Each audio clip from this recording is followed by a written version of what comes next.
care am ajuns atunci. Și pot să vă mărturisesc acum, cu 2 zile înainte de predică o țineam în fiecare miercuri din săptămână. Și ne-am întors încet. A fost foarte dureroasă întoarcerea noastră, n-a fost Between my first period of imprisonment and the second period, there was no difference. The torture, the brutality was the same. For instance, in 1980, I was very sick in the hospital prison Jilavei.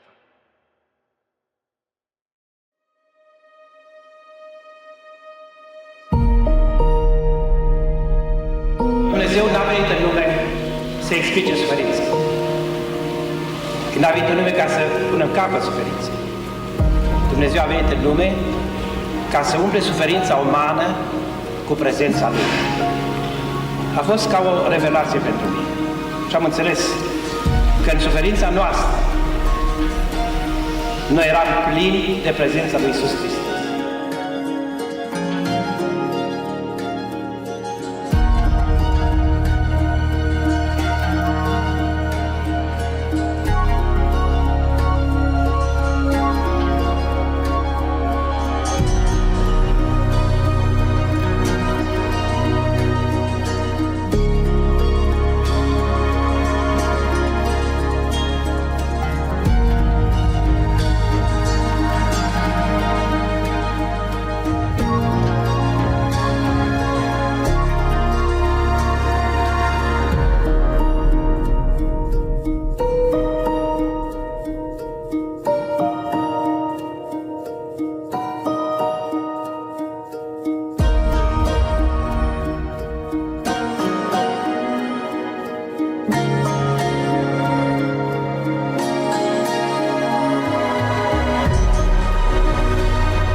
The life of Father Gheorghe Calciu is not merely a biography,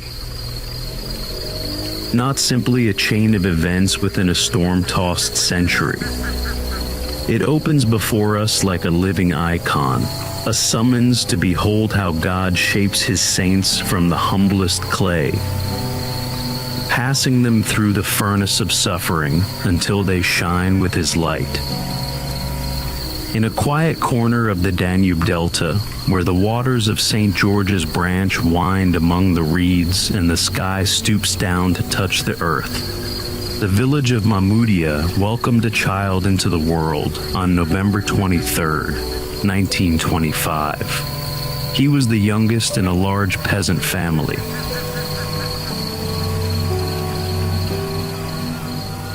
Greater Romania had only recently come into being, and the nation breathed with hope and confidence.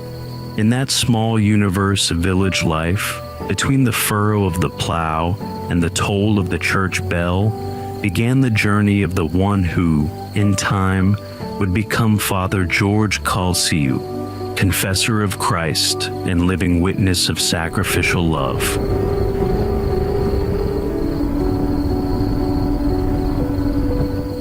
His mother, a woman of quiet holiness, was his first teacher in prayer, not by words alone, but through her life itself. She would tell her children that if they did not know how to pray, even the ache in their legs during long services was itself a prayer before God.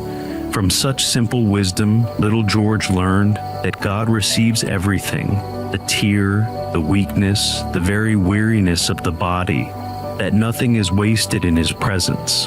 Later he would say he had learned more theology from his mother than from all academic books. This simplicity, filled with the depth of faith, remained with him all his days.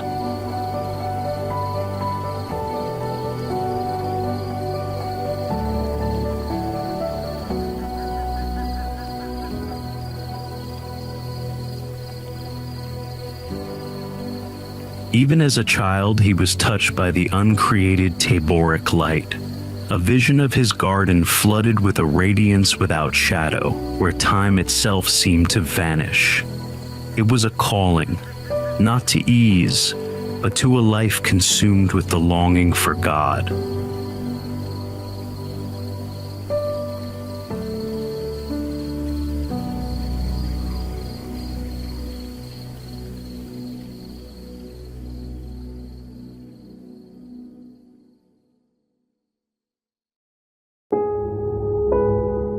As a high school student in Tulcea, he discovered the beauty of culture, of literature and science, as well as the camaraderie of the brotherhoods of the cross.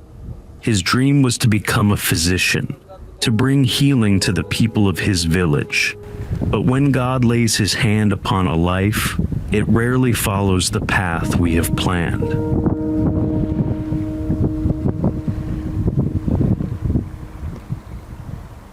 After the war, Romania was swallowed by communism. As a medical student, George was arrested merely for his friendship with a fellow member of the Brotherhoods. 16 years of prison tore him from the world and plunged him into the depths of an earthly hell.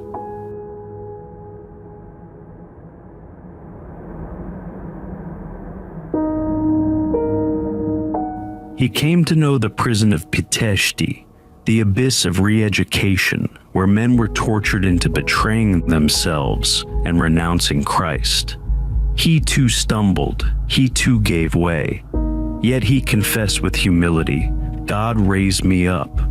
And perhaps here lies the secret. Holiness is not the absence of falling, but the rising again through grace. Out of his suffering grew a profound truth, that even when crushed, the soul can blossom again like a broken branch that puts forth green shoots. At Gherla, and later in the underground tombs of Casimca Jilavei, Father Calciu learned love to the point of self-offering. He gave his blood for Constantine Oprășan, shared his bread with Marcel Petrișor, and kept vigil over the dying like a guardian angel. In that darkness, where men were stripped down to instinct, he showed that humanity is revealed only when one loves more than one loves oneself.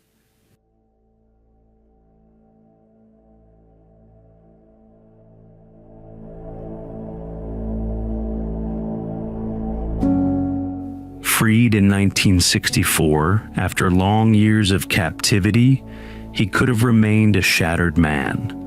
Instead, he chose the priesthood, the path of service.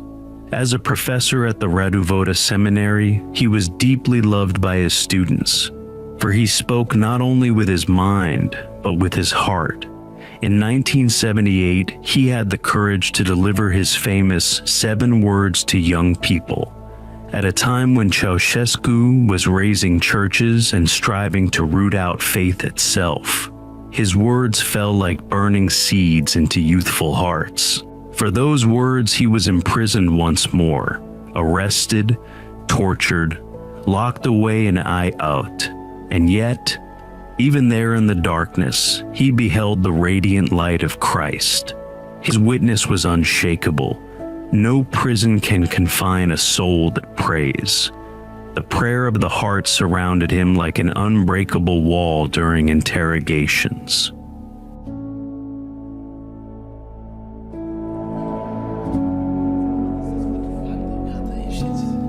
Să trăiți.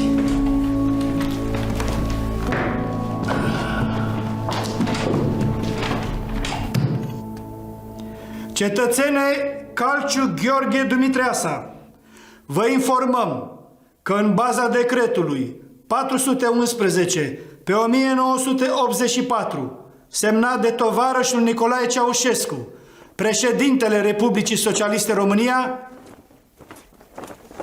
ați fost grațiat cu obligația de a părăsi țara.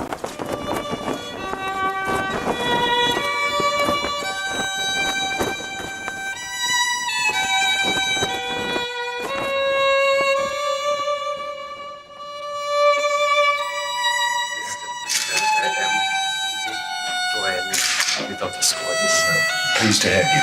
Thank you. Father Calciu, Romania. Happy to see you. Human rights will continue to be a major part of our foreign policy. I want you all to know that, and again, I want to thank you and recognize again how much you do for this cause.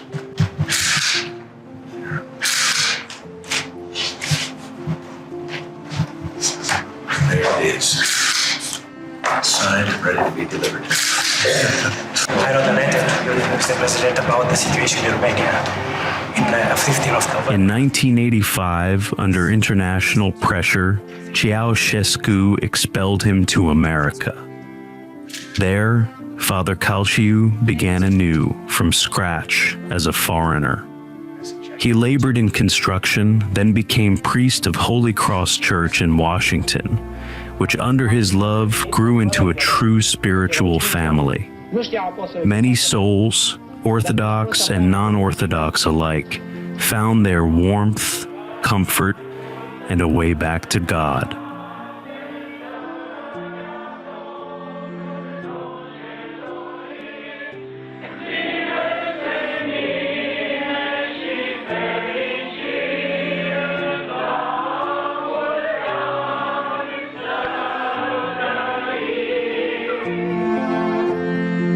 At the end of his earthly journey, stricken with cancer, he longed to kiss once more the soil of his homeland. After that final pilgrimage, he passed away in 2006 on the feast of the entrance of the Mother of God into the temple, as though the Theotokos herself had taken him by the hand and led him into the eternal kingdom.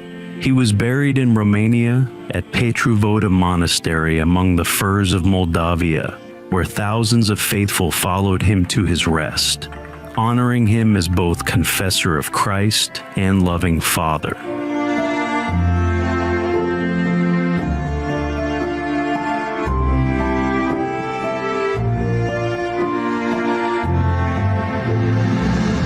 The life of Father Gheorghe Calciu is itself a meditation on suffering and triumph.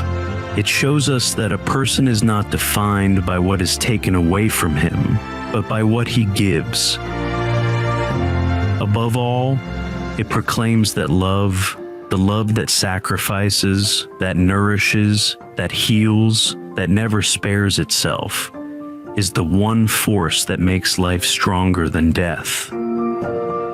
Thus, when we look at him, we see that in history it is not walls or regimes that endure, but those who have burned for the truth. And Father Gheorghe Calciu still burns in the hearts of those who knew him and of those who only read his story. For he was never a man of compromise, but a man of absolute love. The life of Father Gheorghe Calciu is a journey through suffering and into light. He showed that the soul cannot be destroyed, that love conquers death, and that the one treasure that never perishes is love for Christ and for our neighbor.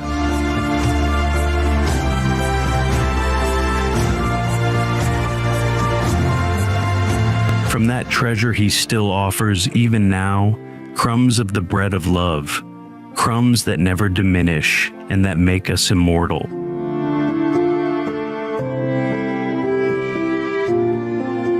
May we all have holy prayers. Amen.